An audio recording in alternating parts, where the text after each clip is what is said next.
Hello friends, स्वागत है एक बार फिर से आप सभी का हमारे यूट्यूब चैनल में। और दोस्तों, यहाँ पे एक बिग अनाउंसमेंट जो आया है, ठीक है।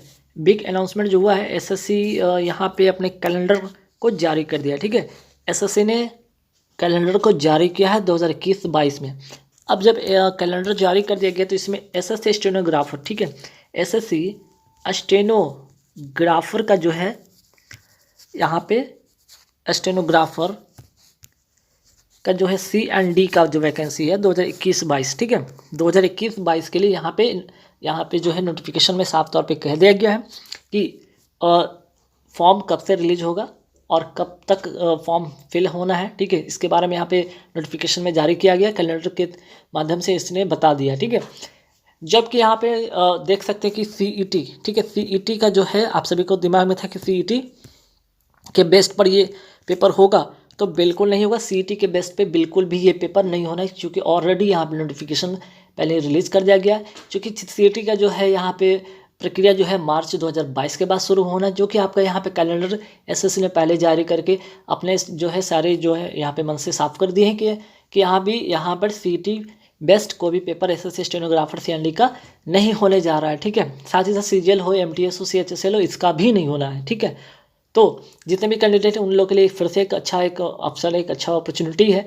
तो देखिए यहाँ पे क्या एसएससी स्टेनोग्राफर का यहाँ पे मैं नोटिफिकेशन में मैं दिखाना चाहता हूँ, ठीक है। ये वाला लाइन देख लीजिएगा, क्या है, स्टेनोग्राफर C&D एग्जामिनेशन 2021, ठीक है।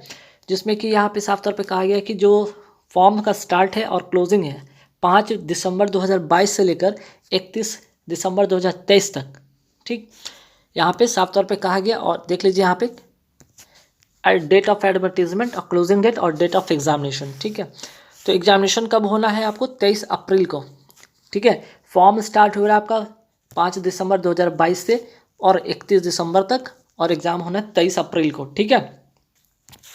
तो अब इसके बारे में जो ज़्यादा जानकारी है कि एसएससी स्टेनोग्राफर में C&D की जो है यहाँ पे लगभग कितनी वैकेंसीज रह सकता है। तो देखिए, जैसा कि पिछले बार की बात करें तो वैकेंसी ज़्यादा था। अगर इस 2020 की मैं बात करूँ, वैकेंसी बहुत ज़्यादा नहीं थे, 800 प्लस की वैकेंसीज थी यहाँ पे, ठीक है। 800 प्लस की वैकेंसी थी। तो यहाँ पे समझ सकते हैं कि बहुत ज़्यादा इस बार वैकेंसी देखने को नहीं बन सकता। बहुत ज़्यादा होगा तो लगभग ये 1200 के करीब करीब, ठीक है, 1000 से लेकर 1200 के करीब करीब वैकेंसीज हो सकता है, ठीक है। तो आइए इसके बारे में और डिटेल्स में जानेंगे कि एज क्या होता है इसका, एलिजिबिलिटी क्या रहती है इसकी, ठीक है।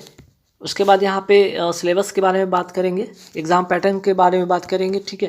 फिर उसके बाद क्या जो है CBT 1 जो इसका होता है उसमें, और स्किल टेस्ट के बारे में भी पूरे बात यहाँ पे करेंगे। तो चलिए फटाफट देखते हैं सारे वीडियो, उस वीडियो को भी देख लेते हैं आगे। तो शुरू से वीडियो को अंत तक देखिएगा, चीज़ें समझ में आएगा। तो चलिए, अच्छा है कि यहाँ पे फिर से एक एसएससी ने अनाउंसमेंट जारी करके इसने डिक्लेयर कर दिया कि भाई अब बहुत ही जल्द आप लोग को यहाँ पे फिर से एक अपॉर्चुनिटी मिल रहा है, विदाउट CET एग्जामिनेशन के बेसिस पे आपका एग्जाम होने जा रहा है, ठीक है। तो लग जाइए, ऑल द बेस्ट। प्रोसीजर भी जरा देख के क्या होता है। सिलेक्शन प्रोसीजर की बात करते हो तो रिटन टेस्ट होता है, दूसरा शॉर्ट हैंड स्किल टेस्ट होता है और ट्रांसक्रिप्शन होता है। तो रिटन टेस्ट में क्या होता है, शॉर्ट हैंड स्किल टेस्ट और ट्रांसक्रिप्शन क्या होता है, इसके बारे में बात करेंगे। तो सबसे पहले हम रिटन टेस्ट की बात करते हैं।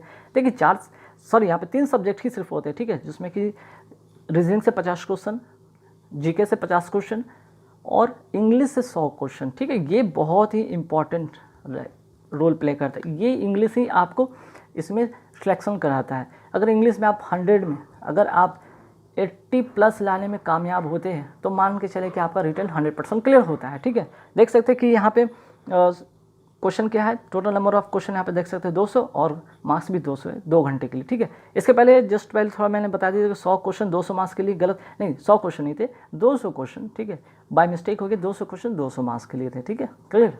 चलिए, अब इसके बाद शॉर्ट हैंड स्किल टेस्ट क्या होता है। मैंने अभी बताया कि शॉर्ट हैंड का एक अलग ही भाषा है, अलग ही लैंग्वेज, इसको सीखना पड़ता है। कम से कम आपको 1 ईयर, ठीक है, 1 ईयर्स लगते हैं शॉर्ट हैंड सीखने में, ठीक है, 1 ईयर्स लगते हैं कंप्लीट।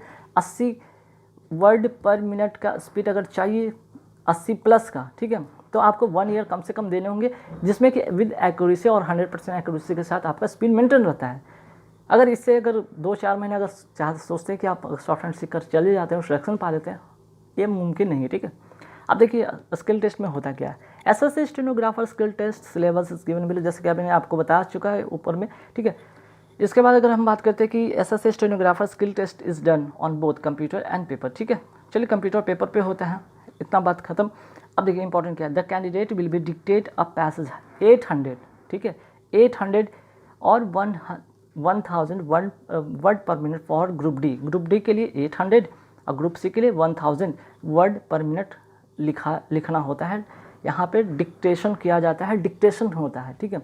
उसका टाइमिंग होता है सिर्फ 10 मिनट का डिक्टेशन कराया जाता है, जिसमें कि 800 वर्ड सी ग्रेड डी के लिए और ग्रेड सी के लिए 1000 वर्ड पर मिनट लिखवाया जाता है 10 मिनट का। उसके बाद आपको ट्रांसक्रिप्शन कराया जाता है ना। तो देखिए अभी मैंने बताया था कि क्या है, ग्रुप डी के लिए मीन्स कि ग्रेड डी के लिए आपको 800 वर्ड पर मिनट होते हैं, ठीक है, जिसको 80 वर्ड पर मिनट भी कह सकते हैं। यहाँ पे 100 वर्ड पर मिनट में 1 मिनट में 100 वर्ड और 1 मिनट में 80 वर्ड, इस तरह से आपको 800 वर्ड और 1000 वर्ड लिखना होता है डी और सी के लिए, ठीक है। अब देखिए इसके बाद क्या है भाई, the short hand passage will be then, उसके बाद जब आप डिक्टेशन हो जाता है, डिक्टेट कर लेते हैं, तो उसके बाद ट्रांसक्रिप्शन होता है कंप्यूटर पर, ठीक है, जिसके लिए 50 मिनट दिया जाता है, किसके लिए, ग्रेड डी के लिए, और 40 मिनट दिया जाता है ग्रेड सी के लिए। ये इंपॉर्टेंट है, वेरी वेरी इंपॉर्टेंट ये पहलू। रिटर्न तो कोई भी निकालेंगे भाई, शॉर्ट हैंड निकालो, ये इंपॉर्टेंट होता है। सेकेंड फेज इसका होता है वेरी वेरी इंपॉर्टेंट, ये आपको 100% सिलेक्शन दिलाएगा, ठीक है। अब क्वालिफाइंग क्राइटेरिया भी ज़रा चेक करते कि होता क्या है, ठीक। तो देखिए होता क्या है कि the short hand skill test is qualifying nature, ठीक है, सही बात है। The merit list will be prepared on the basis of the marks secured by the candidate in written examination. हाँ ठीक है कि रिटन एग्जामिनेशन में अच्छे मार्क्स लाते हैं तो कहीं ना कहीं मेरिट बनने में आपको हेल्पफुल हो जाता है, ठीक। अब देखिए यहाँ पे मिस्टेक करने की बात है कि अगर आप 800 वर्ड में कितना मिस्टेक कर सकते हैं या 1000 में कितना मिस्टेक कर सकते हैं, तो यहाँ पे लिखा गया है, ठीक है। जैसे कि अगर जनरल कैटेगरी की बात करें, जनरल कैटेगरी से सी में बात करते हैं तो 5% ही आप मिस्टेक कर सकते हैं, और OBC SC ST ex serviceman के लिए भी 5% है, ठीक है। मतलब 1000 में से सिर्फ 5% है ना, मीन्स कि सिर्फ इसमें 50 वर्ड गलती आपको छूट मिलेगा। वहीं अगर बात करते हैं 800 में, तो ग्रेड डी के लिए 7% और OBC SC ST के लिए 10%, ठीक है।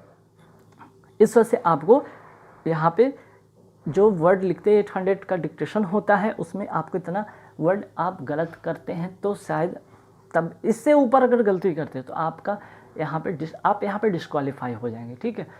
अगर एक्यूरेसी मेंटेन, ठीक है, आपने गलती 7% से कम ही किया, 2% किया बहुत अच्छी बात है, 1% किया बहुत ही अच्छी बात है, नहीं किया 100% एक्यूरेसी किया तो सबसे बेस्ट है, ठीक है।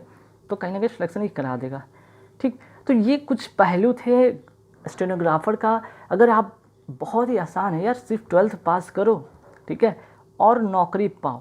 12th पास करो और क्या हो, आपको नौकरी मिल जाएगी, और बहुत ही अच्छी नौकरी, जिसमें कि आपको 35 जो है कि प्लस की आपकी नौकरी मिलती है, मीन्स 35,000 प्लस की जो नौकरी मिल जाती है, बहुत अच्छा है। यहाँ पे बहुत अच्छी बिग अपॉर्चुनिटी होते हैं, ठीक है।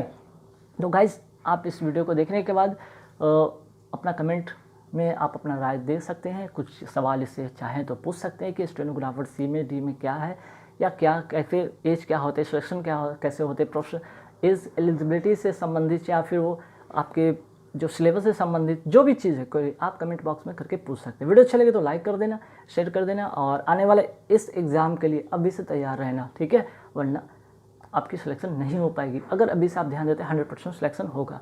गाइज इसी उम्मीद के साथ कि आप लोग तैयारी अच्छे करेंगे, कमेंट में पूछकर जो भी आपका मन में डाउट है वो दूर कर सकते हैं। Thank you very much.